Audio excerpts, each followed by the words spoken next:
Hi, everybody. So, raise your hand if you're an introvert. Right? So one of the things, on the career path that you're heading towards is it might involve a lot of public speaking. I'm an introvert. I can tell you it gets better, but you'll always be a little bit nervous when you get up in front of a big room of people, so just wanted to acknowledge that. For example, I already lost my clicker. Okay. So while I'm introducing myself, I want to tell you something that's going to be handed out to you. So Matt, the guy in the back, is going to be coming around. He's going to be giving you a couple pieces of paper, and there's going to be a list of ID numbers being routed around that will have your name plus your EXITO ID number, and you're going to want to look at that list and just write your number down, and it'll go on a piece of paper by the end of my presentation. So just to let you know that's coming. So what we're going to do is we're going to talk about academic support networks, and then towards the end of it we're going to do an exercise or an activity, part of which you'll keep for yourself, and part of which will be gathering data for the evaluation of EXITO overall and whether we're impacting your academic support networks.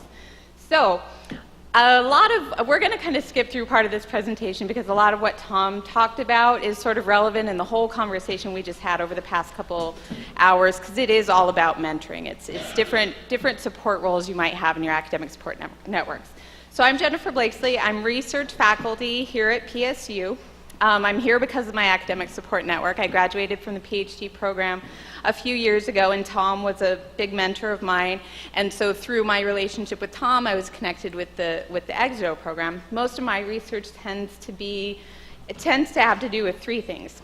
Mentoring, usually youth mentoring or young adults. Social networks, any aspect of social networks, mapping them, studying them. And then service systems serving youth in foster care, juvenile justice, those kinds of service systems. So today we're hitting two of my interests, the mentoring and the social networks. And I want you to start thinking about, I know you've had a presentation about your elevator speeches. Have you all started thinking about your elevator speeches? Kind of have that in the back of your head because you're going to want to refer back to that when we talk about what's coming up next here. Yeah.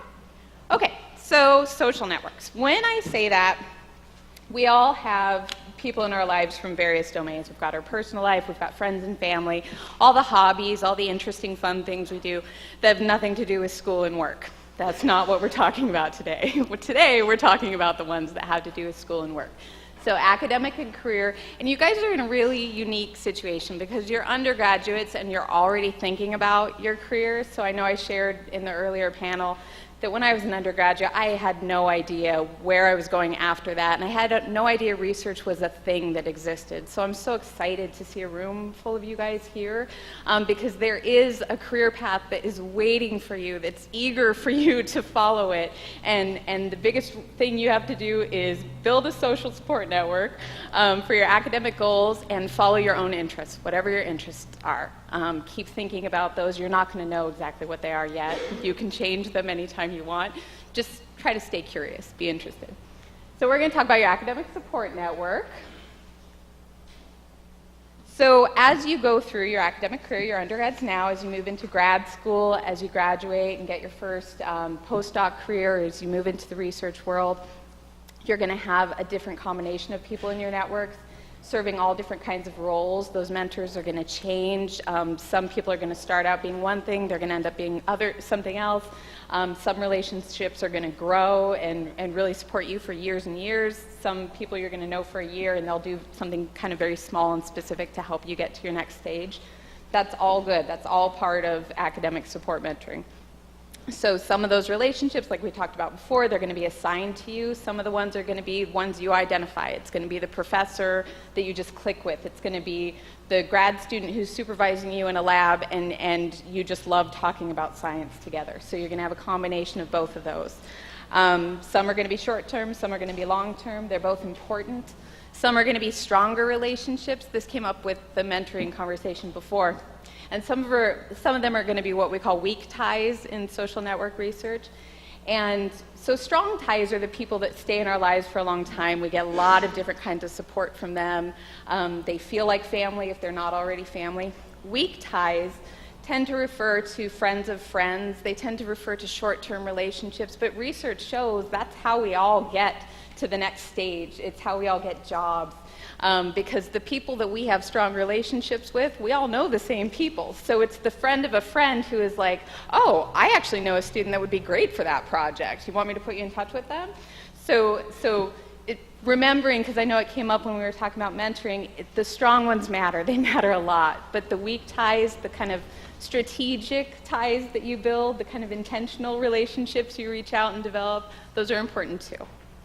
So also start thinking about your network as interconnected. So as you move through undergrad and beyond, the people that you're working with also work together. They have relationships with each other.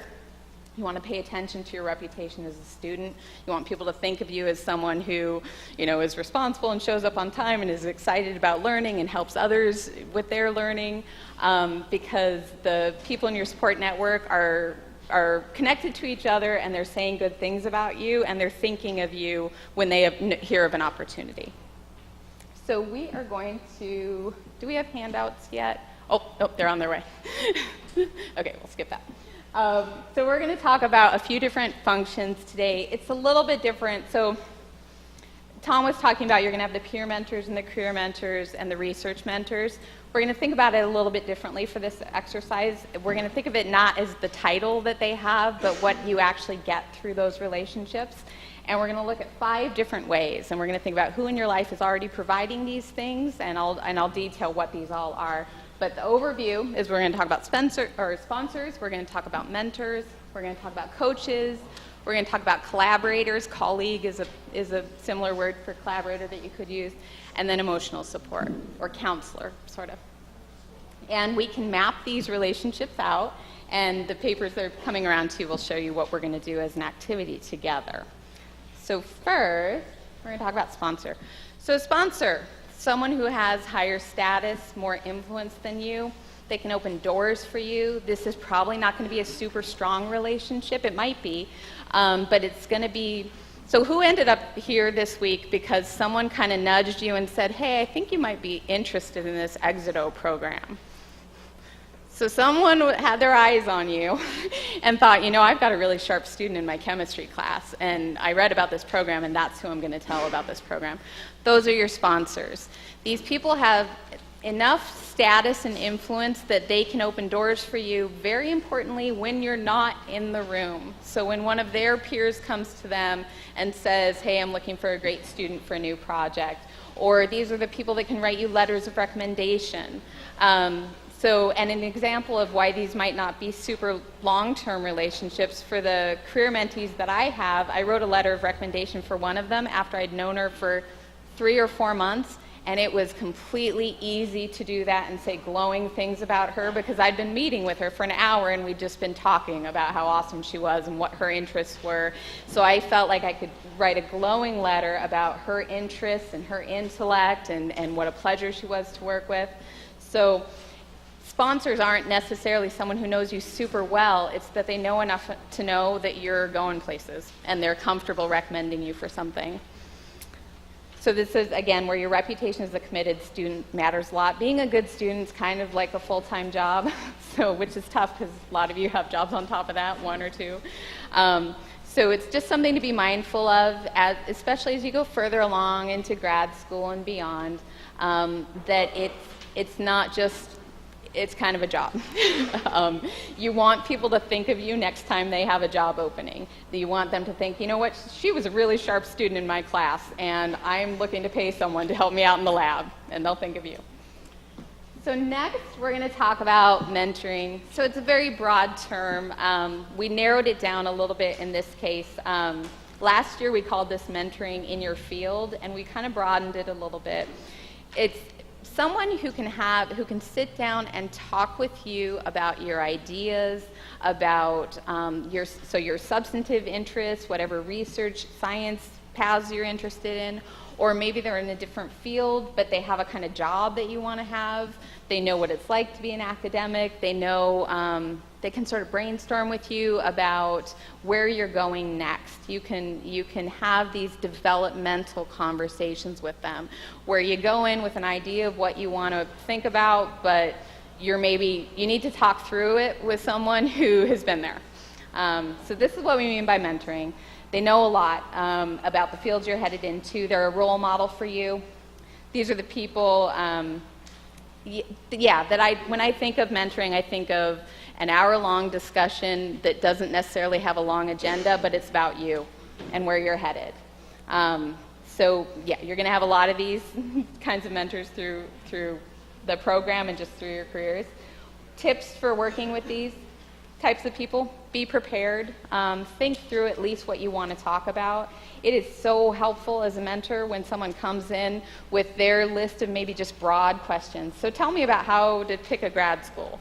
Tell me about writing a paper for publication. So maybe it's a broad question, but it's something that they can kind of download to you and then check in where you're at, help you think about what you want to do next. Value their time. You're busy, they're busy. We talked about this earlier.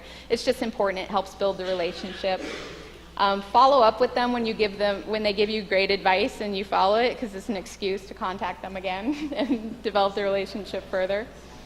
And then expect going into it, we talked about it before, you're going to have different levels of comfort. It is sometimes awkward, and that's okay. I didn't get a chance to mention this in the panel, but I had 2 mentees, and one, we did just kind of have that clicking chemistry, just our combination of personality types. And then one, it was a little more awkward, and we just sort of structured it a little bit more, and we focused more, okay, what do you really need to get out of this? And we got through it. We had a good year, and we're continuing next year, and I'm so happy. And one of the, okay, I'll skip what I was going to say there. Expect it to be awkward sometimes, and that's okay. Let's see, anything else I want to say about mentors? Okay, so for your elevator pitches, those kind of topics that you're interested in, that's who you talk to mentors about. Those are, when we use the word mentor and when you fill it out on your map, that's what we're talking about, the people you have those kinds of conversations with about, let's talk about statistics, let's talk about mental health treatment in this particular community, that kind of stuff. Let's see, everybody's got their maps now? Okay, don't start filling them out yet. We'll get to that next. Okay, next up, coaching. So coaching, in the way that we're envisioning it for the maps, is really skills coaching. It's someone who's telling you something very specifically. They're showing you how to do something. This is your supervisor in the lab. This is someone who is probably a level or 2 above you or further along in their development in their career, but they're sitting with you and they're showing you how to do something. So versus mentoring, where you're having a broad conversation, you're at the computer together, you're in the lab together. They give you helpful, specific feedback about how you're doing, and it involves you being coachable, being open to feedback. That nobody likes to be, nobody likes criticism. So getting to that spot where you're like, okay, I need to learn this. I know I need to learn this. This person shows you how to do something. It's really important in developing your skills as a student. This could be your advisor, it could be a tutor as well. Your research mentor actually is going to be doing a lot of coaching. Your peer mentor will also be doing a lot of coaching, I imagine. So next up, collaborator or colleague is probably a better word for this, but we'd already printed the maps, so I couldn't switch it. So a collaborator or colleague, these are the people in the room with you. These are who's doing the work with you. You're working on a project together. You're both on the hook for whatever deadline you've committed to. You're learning together. You're committed together to finishing a project, whether it's for a class or in a few years it's going to be writing papers, it's going to be doing research together, it's writing a grant proposal. So this is your colleague, and you are starting a long career of lots and lots of colleagues in your network. Not just a coworker, but someone that you're in it together. You're in the trenches together, developing knowledge. One thing to think about with collaborators or colleagues is reciprocity, that you're going to have opportunities in the next few years, maybe not right away, where let's say you're working for a researcher who's kind of old school and isn't very good at graphics, and you're a whiz at graphics. Step up and be like, I can help you with that. And put in the time and help them out, and they're going to think of you next time. They're like, oh, I need a sharp student to help me with this paper, and they're going to add you as a co-author, and you're going to have your first publication. So gaining collaborators, gaining academic support isn't always about what they're doing for you, although that's a very important part of it, and that's what it should be focused on. But you're going to have little opportunities where you can do something for them to help them out, and it's going to help build that relationship. Peer mentors, they might be colleagues for you. And last, emotional support. We all need this. Hopefully we all have it. This is the person that you can vent to. This is the person that's a safe space. This may be someone who's also a mentor or a collaborator, but it may not be. These may be the people in your personal life that you already have that learn enough about what you're doing in this world that they can help kind of talk you through it. They can counsel you through it when needed. So it's usually going to be someone from friends or family, or a student peer of yours, or a near peer, so someone you feel safe sharing with. It's not going to be all your mentors. Some of your mentors, this isn't going to be part of the role they feel comfortable with, and that's okay, because hopefully you're getting something else from them that's also very important. So kind of that counselor role. So to recap, these are my short versions of what to call these. Sponsor knows who to recommend for things. They are well networked. They have lots of connections. These are the people that are going to intimidate you a little bit. They should. Make a good impression. Mentor discusses with you what to do next, what on your particular path, what to think about next, what's the next step to go where you're going. The coach is going to show you how to take that next step. They're going to walk you through it. The collaborators walking that next step with you. They're working with you. And then emotional support, the person who listens and understands you. So I have an example. So it's the first time you're going to write a paper for publication. The sponsor is the person who suggested you for the lab that you're in, or suggested to someone else that you would be a great help on this paper. The mentor is the person who talks through with you the various ways you might approach the research or the analysis, or how you might frame the paper, like maybe take it from this angle or this angle. You have those big discussions. The coach is talking you through, okay, the paper is supposed to have an introduction, a method section, a discussion section, and a conclusion section, and here's what they should all contain. That kind of knowledge, coaches are very valuable for that, because most of your mentors aren't going to have necessarily time to download that to you. But it's definitely important knowledge to develop. Collaborators, the person that's writing the paper with you. They're in the trenches. You're committing to deadlines with each other. I'll get that to you by next Friday, and you'll get it back to me by next Wednesday. And emotional support is the person you call and you say, oh my God, this person I'm writing a paper with is driving me crazy. Just so you can vent to that person who's not connected to the project. So that's the overview. So now everybody's got your maps in front of them. Here's what we're going to do. The smaller page, we had a printing mix-up, so the smaller page, the normal size paper, that's for you to keep. I'll walk you through what we're going to put on that, but you're not turning that into Exito, you're keeping that. The other piece of paper, have it grid size up, so the lines, forget there's a map on the other side. So yeah, just a little one-side, two-sided printed thing. So I'm going to start talking about the map, and since you're keeping this, feel free to sort of start scribbling names down as we go.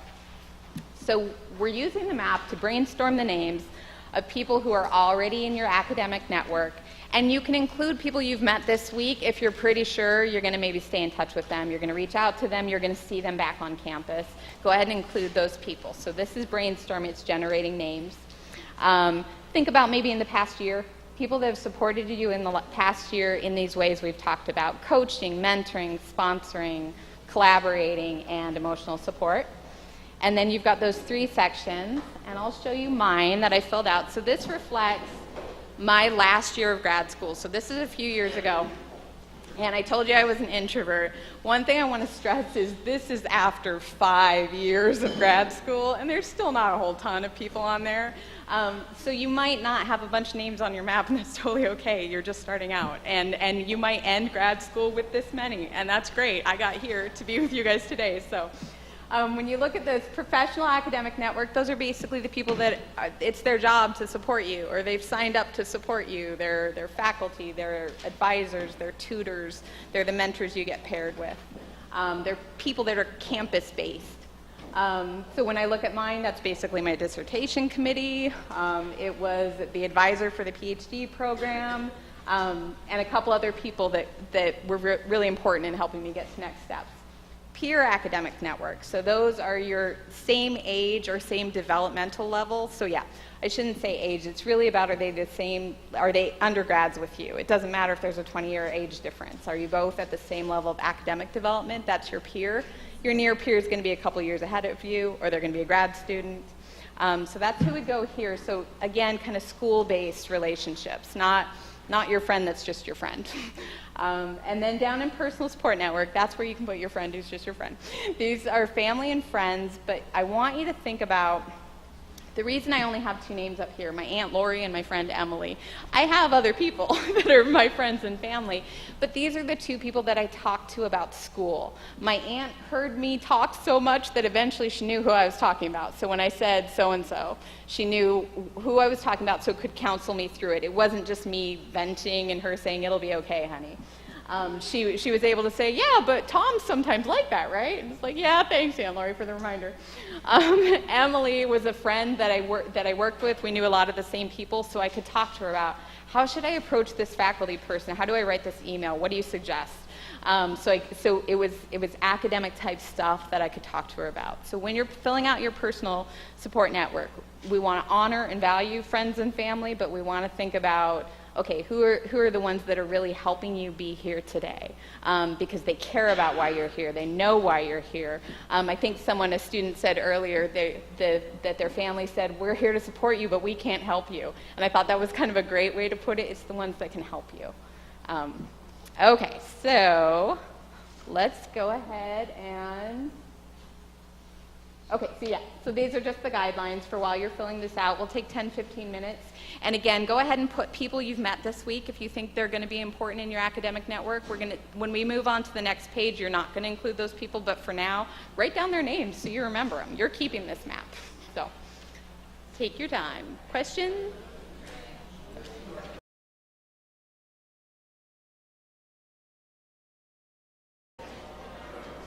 Okay, are people ready to move on to the grid type matrix thing? Okay, and if you already start filling it out and then when I explain the instructions, if it changes what you want on there, just raise your hand and Matt will get you a fresh one. So the grid is being used for the EXITO evaluation. So for the grid, I want you to look at your map, all the people you brainstormed, and think about the relationships that you had before you got here. So you might add some new friends and collaborators and coaches to your map that you've met this week.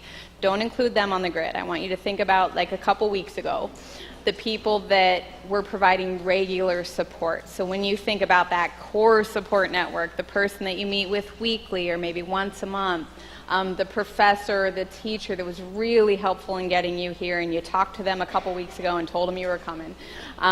Start narrowing it down, and it'll be pretty obvious how you answer the questions, but you'll include those people and then circle which part of the network map you put them in, and that's just because for the evaluation we want to measure whether we're adding people to your professional network, whether we're adding people to your peer network. So you'll do this again in a year. Which is why if you just met people today, they'll show up on your map, on your grid in a year if those relationships develop into something that's supportive to you. So you'll just fill out the little circle for the mentor, sponsor, collaborator, and then just circle a little bit about the strength of the relationship in terms of how helpful they are to you, how long you've known them, and how often you communicate with them, and that's emails. Whatever works. So go ahead and fill those out. Does anybody have any questions, or do they need a fresh grid before they start? Okay. And again, here's an example. This is mine after 5 years of graduate school. You may have 1 or 2 people. That's normal. that's to be expected. You may already have a bunch. So.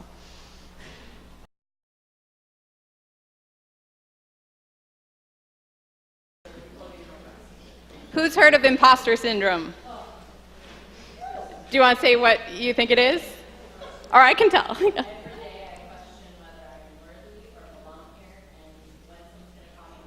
And who's felt that way before? Exactly. I want to get the idea in your head now because you've got a long road ahead of you. Imposter syndrome is this graphic. If you Google imposter syndrome, this graphic will come up. That so often we feel like we know a tiny little bit and everybody around us knows so much more than we do. And that's not the case. It's that everybody knows their tiny little bit, and sometimes your little bits are going to overlap, and you're going to realize it, and you're going to generate conversation. But understand that it's not something unique to undergrads, it's not something unique to academics. Everybody feels this feeling. My other graphic, if you can't read it, says, all of these people are thinking this thought. All these people really seem to have it together, and I still have no idea what's going on. It's human nature. You're going to feel this your whole life. So if over the rest of this week, when you go back to campus, when you're in your classes, you're feeling like, oh my God, I don't belong here. This isn't me. These people know something I don't know, and that's why they're in this room, and they're going to find me out pretty soon. It's not true. It's just not true. Talk to your mentors about it if you're feeling it, and your mentor will tell you the story about the meeting they were in earlier that day when they felt the same thing. It's important to name it, I think, and to recognize it and know that. Has anybody heard of the Dunning-Kruger effect? So there's a psychologist who has proven that so they've given people tests, and then after the test they've asked people, how well do you think you did on the test? And there's a statistically significant relationship that the better you think you did, the worse you did. And the people in the room who were saying, I don't know, I think I did pretty good, probably about average, are at the top of the scale. That's happening all the time. So if you're saying, oh, I probably did about average, well then you did great. So own it, feel it, embrace it. You're allowed to not know what you're doing yet. You're allowed to change your mind. Okay, I'm done. Who's next? Thank you.